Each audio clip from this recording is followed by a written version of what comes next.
El 15 de agosto de 1948 fue la fecha que marcó el inicio del fútbol profesional colombiano.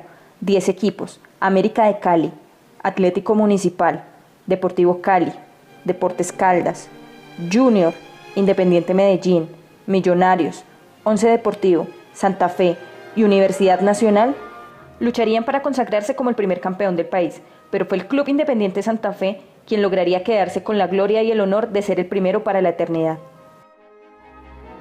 Pero la historia del fútbol en Colombia y la de nuestro amado León iniciaron así.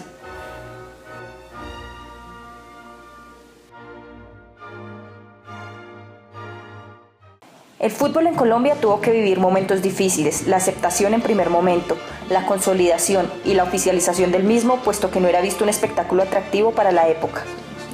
El origen del fútbol en Colombia no es preciso. Hay varias ciudades colombianas que se atribuyen ser la cuna del deporte inglés. Barranquilla, San Juan de Pasto, Santa Marta y Bogotá se atribuyen el título de ser la semilla del deporte que tanto nos apasiona.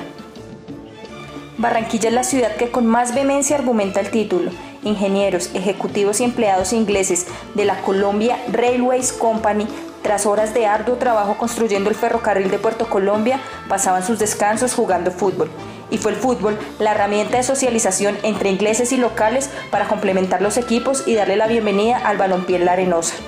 El barranquillero Arturo de Castro, quien adelantó sus estudios universitarios en Gran Bretaña, fue el encargado de traer el reglamento de acuerdo a la Asociación Inglesa de Fútbol y el primer balón a Curramba, y fue allí donde se jugó el primer partido con equipos uniformados y con jueces. El 6 de agosto de 1904, las escuadras usaron uniformes evocando la bandera británica e inglesa, uno con camiseta de franjas rojas y blancas, pantaloneta azul, uniforme similar al del cuadro tiburón, y el rival de casaca blanca y cortos rojos.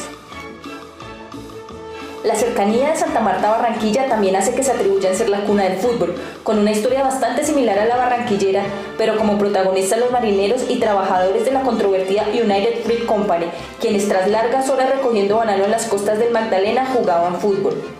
Los obreros colombianos se vieron atraídos por el deporte y empezaron a practicarlo cuando los extranjeros terminaban de jugar. Sin embargo, el muelle Samario daba cabida a muchos barcos, entre ellos el Tortuguero, cuyos integrantes una flota inglesa que en 1909 improvisaron una portería en la que colocaron un marinero, mientras que los otros se disputaban a ras de piso el derecho a introducir el balón. El hecho provocó mucha curiosidad en gran parte de los 25.000 habitantes de la época, que necesitaban todos los viernes para ver a los singulares deportistas. Por otro lado, San Juan de Pasto considera al inglés Leslie Owen Spain como quien trajo el fútbol a nuestro país, puesto que fue el organizador de un partido en compañía de sus obreros, todos uniformados con camisetas de rayas verticales blancas y azules y pantaloneta blanca y zapatos adecuados en el año de 1909.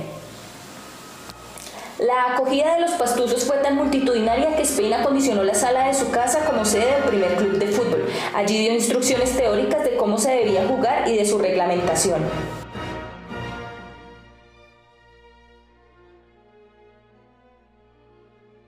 La capital de Colombia también tiene mucho que ver con la llegada del fútbol al país. En 1892, cuando el coronel Henry Lemby era director de la escuela militar, propuso la implementación del fútbol entre alumnos de dicha institución. Esto entonces ayuda a entender que el balompié fue traído por las élites capitalinas en las últimas décadas del siglo XIX, solo que su práctica se mantuvo segmentada entre pocos y sus precursores no tuvieron ni la más mínima intención de popularizarla. Y fue precisamente en la ciudad de Bogotá donde nacería nuestro gran amor, Independiente Santa Fe, que es el resultado del sueño de jóvenes rosaristas y gimnasianos que los unían la amistad, el derecho y el fútbol. Transcurría el año de 1939, el Colegio Gimnasio Moderno conmemoraba sus bodas de plata, entonces se jugó un partido entre exalumnos y estudiantes.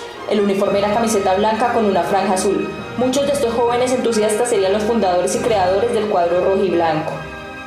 Las discusiones sobre derecho y fútbol tenían lugar en el Café del Rin, ubicado en la calle Santa Fe, por la que pasaba buena parte de la Bogotá de entonces, una ciudad que no pasaba del 500.000 de habitantes, lugar que se volvería testigo de la fundación del equipo un 28 de febrero de 1941.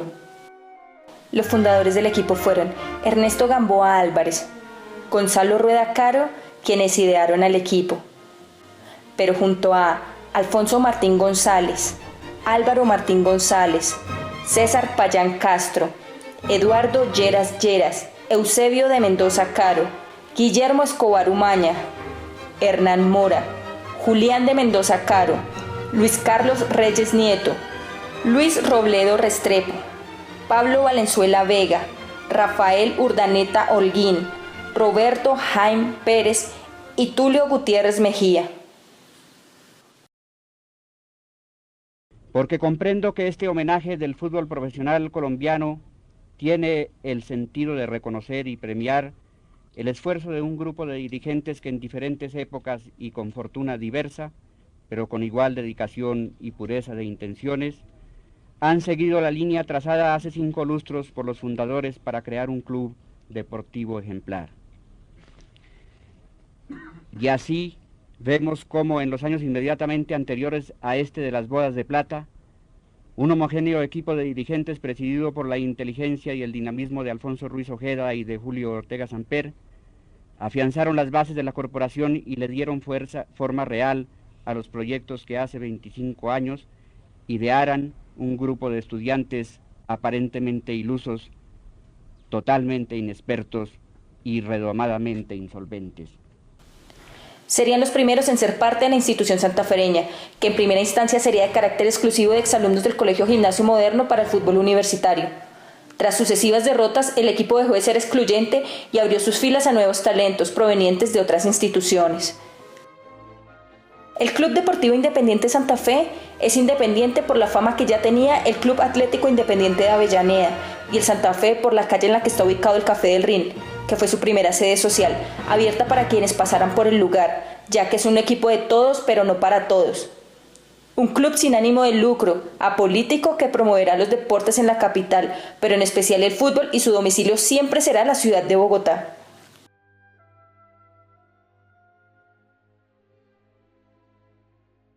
Como todo club deportivo, el Club Deportivo Independiente Santa Fe debería tener un escudo que lo represente. Se diseñó uno en el cual se vio la formalidad inglesa, la Santa Cruz. La Santa Fe con una cruz ancorada y con los colores tradicionales de la ciudad de Bogotá, amarillo y rojo.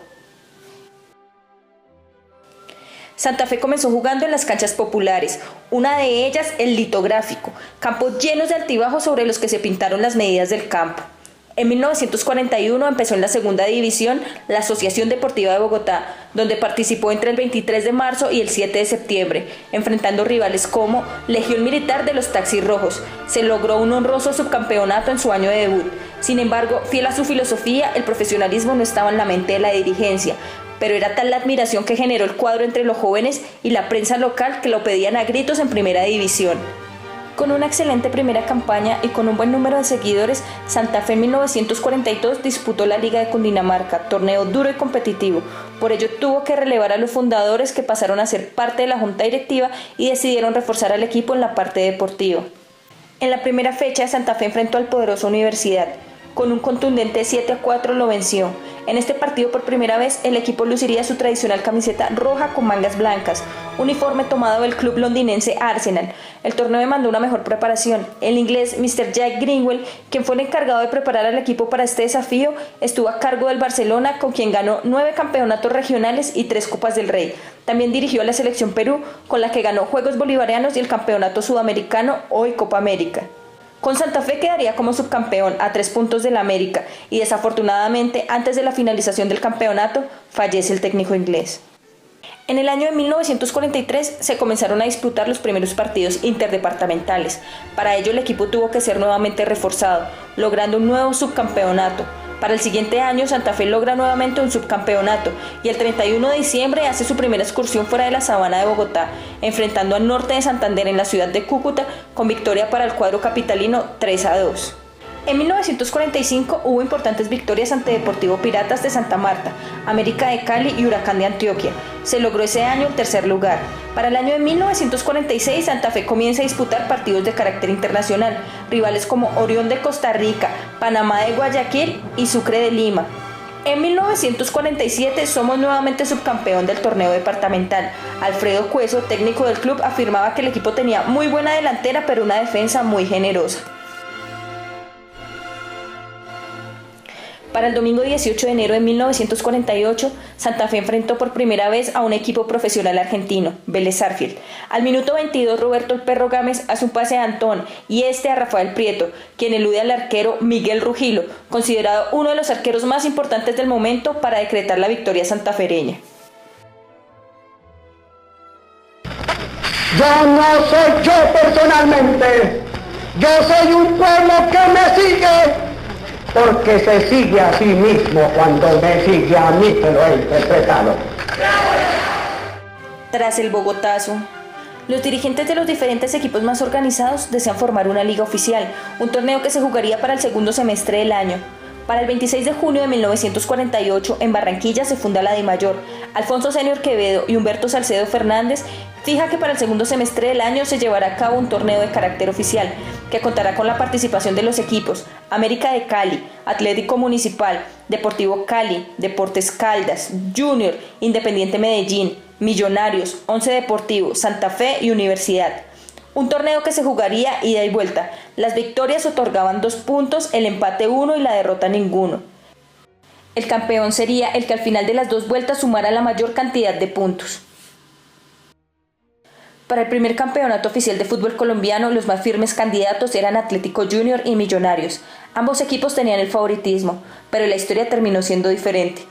Esto generó que la mayoría de los equipos apostaran por reforzar sus líneas, con jugadores extranjeros. Los sueldos de los foráneos en aquella época eran entre 200 y 1.000 pesos. Por otro lado, los jugadores nativos ganaban entre 60 y 450 pesos.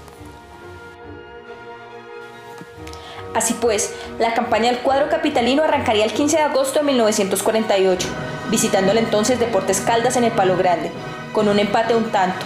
Pero las siguientes fechas dejaron un mensaje claro: Santa Fe se perfiló para ser el candidato al título. 6 victorias en fila lo demostraban. Las principales victorias serían contra Atlético Municipal 5-2 en casa, ante el candidato Junior por fuera de casa con un 4-2, frente a los Diablos Rojos del América de Cali, una significativa victoria 5-1 en Bogotá y una cómoda victoria de visita al Once Deportivo en Manizales. Para la sexta fecha llegaba el partido que la ciudad tanto esperaba, la primera edición del Clásico Capitalino de manera oficial y profesional. Aquella tarde, la gente agolpó en el Nemesio Camacho El Campín 25.000 espectadores, lleno total para la época, en una tarde de ensueño para el cuadro rojiblanco. Al minuto 5 del partido ya estaban arriba del marcador los santafereños, con gol de Antón tras un centro de Pineda. El rival no se quedó atrás. Millonarios empata el marcador tras un error en la defensa cardenal, pero el cuadro cardenal busca nuevamente el arco azul. En un tiro libre ejecutado por el capitán Roberto Gámez, el arquero rival suelta el balón y esto lo aprovecha Prieto para marcar el 2-1. Así termina la primera mitad. Tan pronto se reanuda la segunda mitad, el cuadro millonario empata el clásico. Con el empuje azul buscan el arco cardenal y logran un 3-2 que no duraría mucho, pues el gallego Lires López logra un empate rápido para el cuadro rojo, pero la fuerza santafereña se hizo presente en la tarde bogotana. Lires López se consagra como el goleador del clásico, marca 2 goles de gran factura, el talento del español se ve recompensado. Pese a la arremetida azul, el marcador dejó una sentencia: Santa Fe gana 5-3 a Millonarios, el primer clásico de la capital. Si bien este fue el primer encuentro profesional entre los dos equipos, su rivalidad deportiva ya era evidente, debido a los reñidos encuentros en el amateurismo, y también desde las distintas facciones políticas y sociales que empezaban a identificarse con uno y otro equipo. Ya que para los conservadores de la época y para las clases altas, el azul y el remoquete de Millonarios les producía mayor afecto. Mientras que a los liberales y a la clase obrera, el rojo santafereño y la humildad de la nómina de dicho equipo colmaba mejor sus expectativas.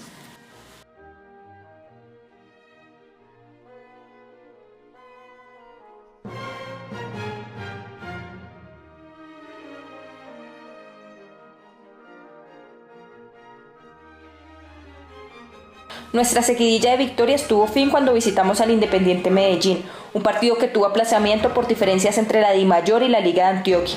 El resultado de este encuentro fue una derrota 2-0 que cortaba una buena racha. Se siguió con un par de empates, ante el Deportivo Cali a 3 tantos.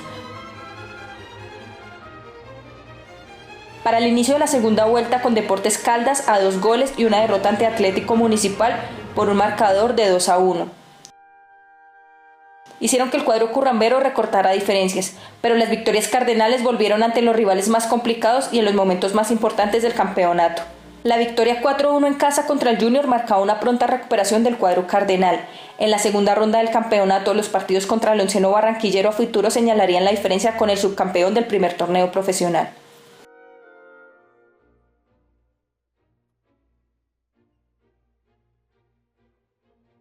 Una nueva serie de victorias empezaba y consolidó al equipo de cara al título.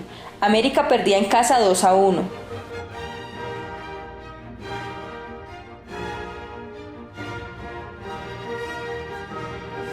Millonarios nuevamente perdía el clásico, confrontación que se vio en primer momento postergada por una fuerte granizada que aplazó el partido para el martes inmediato. Este clásico de victoria cardenal no solo marcó la historia de los clásicos, sino que otorgó a Santa Fe el título anticipado de ser el primer campeón profesional colombiano, con el marcador 2-1. El onceno universitario cayó con un 4-1. El único resultado adverso en la primera ronda fue la derrota ante Medellín, pero en la segunda vuelta Santa Fe con un 6-0 demostró su solidez a lo largo del torneo. De Bogotá partía en la última fecha a enfrentar al Deportivo Cali, con el cual caería 1-0.